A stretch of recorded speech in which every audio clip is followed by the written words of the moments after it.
Hello, this is Sarah Braasch. Welcome back to my channel. So I think this is going to be the last video for tonight because I am getting a little sleepy, but I wanted to do one more, and I think I definitely will probably do another version of this tomorrow because it's an important video. But I just wanted to talk for a little bit about how to survive being targeted by a moral outrage mob. And basically what I'm going to do, which actually maybe I should post a link to it below because I just went over this in my letter response to Gretchen Mullen's Skeptic Review 89 on LetterWiki, my latest response, which I did today or yesterday. I went over this, but basically I'm going to tell you what I did, and you should do, in my opinion, you should do the exact opposite of everything that I did. So what I did, there's reasons for it too. I'm someone who has struggled with mental health disabilities my entire life. I'm someone who was struggling and is still struggling, and now even more so, right? With severe post-traumatic stress disorder.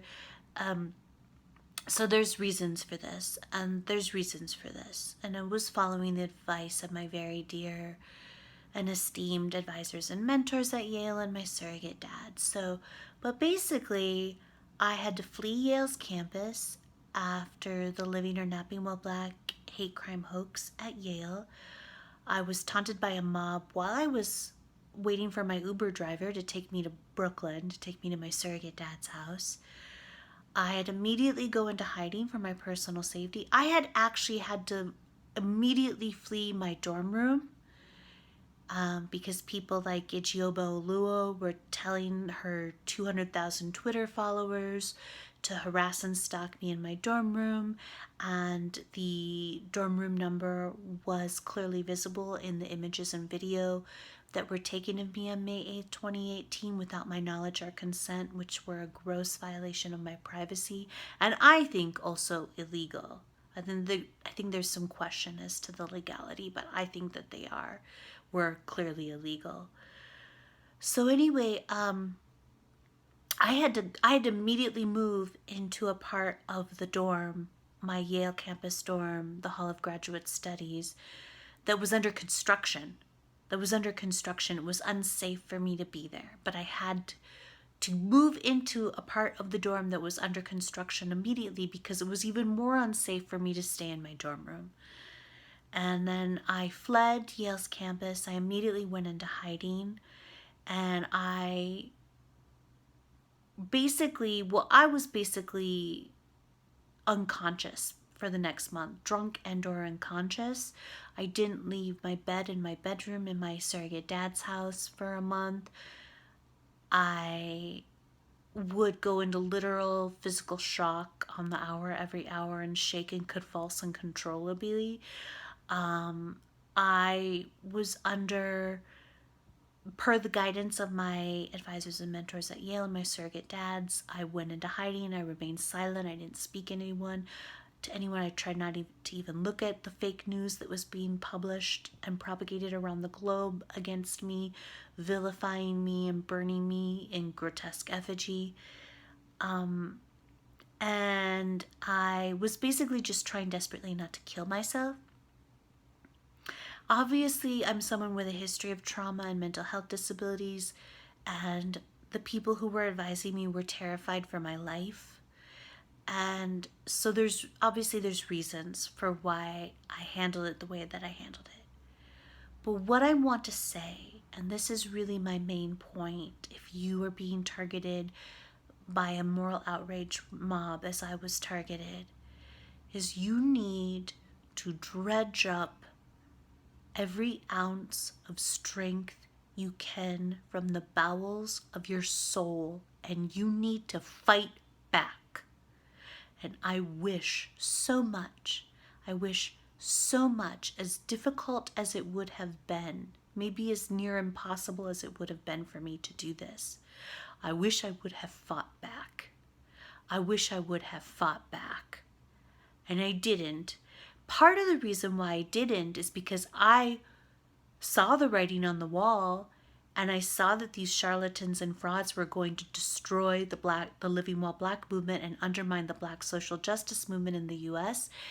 And I was trying to protect the Living While Black movement. I was very cautious for a very long time because I was trying to protect and then save the Living While Black movement, which is now defunct, which is now more or less defunct and has been destroyed by charlatans and frauds like the Yale administration and the Yale Police Department, and like Lolita Ciambola and Jean-Louis Renison. So I think at this point, basically, a majority, if not even most, of the Living While Black incidents have clearly turned out to be race and hate crime hoaxes, including the Living or Napping While Black hate crime hoax at Yale certainly did. But what I want to say, and I'm going to keep it brief tonight, but this is my main point. Fight back. Fight back. Because if you don't, you're going to, well, first of all, I do think you should do whatever the fuck you want. Do whatever you want. Do whatever you want. Whatever feels right to you. Do whatever you think is best. Because here's the thing, but my advice is to fight back. But here's the thing. No matter what you do, you will be criticized.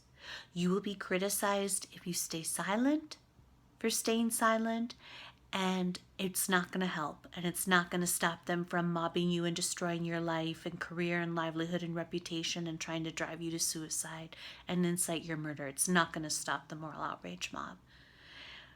And you can speak out, as I subsequently spoke out multiple times, and every single time I tried to get back on Twitter and speak out, and I was very cautious about what I said because I was trying to preserve the Living While Black movement, which is now defunct, destroyed by charlatans and frauds like Biden's campaign co-chair, U.S. Representative Cedric Richmond. Asshole. But anyway, so then when I spoke out, every time I spoke out, I would get mobbed again, repeatedly mobbed. It didn't matter. And I was criticized for it. If I stayed silent, I was criticized for it. If I spoke out, I was criticized for it. I was criticized for everything. I've been criticized no matter what I've done. I've been criticized for it. By some faction, by some group, by some communities. Someone's mad at me. Someone thinks I'm doing it wrong. Someone thinks I'm not saving my life and my career in the way that they would have done, so they're not going to support me any longer. That's your choice. You need to do what you think is best, and here is why. Because you're the one who has to learn how to live and not kill yourself, and learn how to live with your success or failure at saving your life and career. And if you do what you think is best at every step of the way, you'll be able, well, hopefully you'll be able to learn how to live with your success or failure, and I hope you and wish for you success at recovering your life and career after being mobbed by a moral outrage mob. So that is my first thing, is do what you think is best. Please do what you think is best. You're going to be criticized no matter what you do. People are going to withdraw support from you because you're not saving your life and career the way they think you should be. Do what you think is best because you're the one that has to learn how to live with it. Okay? But my personal advice, I wish I could go back in time to May 8th, 2018, and I would dredge up every ounce of strength from the bowels of my soul, and I would find a way to fight back. Because they're still going to try to kill you. They're still going to try to destroy your career. They're still going to try to get you fired, expelled, prosecuted, disbarred. They're still going to do it. It doesn't matter what you do, they're still going to do it. So you might as well fight back. You might as well fight back and fight for your life. You might as well fight for your life with everything that you have. And that's my personal advice. But even more than that, above and beyond that, do what you think is best. Do what you think is best. And I have nothing but love. I have nothing but love for the people who told me to stay silent and to stay in hiding. because I know they were terrified for my life and they were trying to save my life and they were doing what they thought was best to save my life. But I wish so much that I had fought back. Fight back, fight tooth and nail every step of the way. Okay, I love you all so much. Please support me in my fight for justice for all of us. For all of us. I'll have my PayPal, me, and GoFundMe links below. We're going to get through this moment of cultural insanity together. I promise. I love you all so much. Okay, take care. Good night.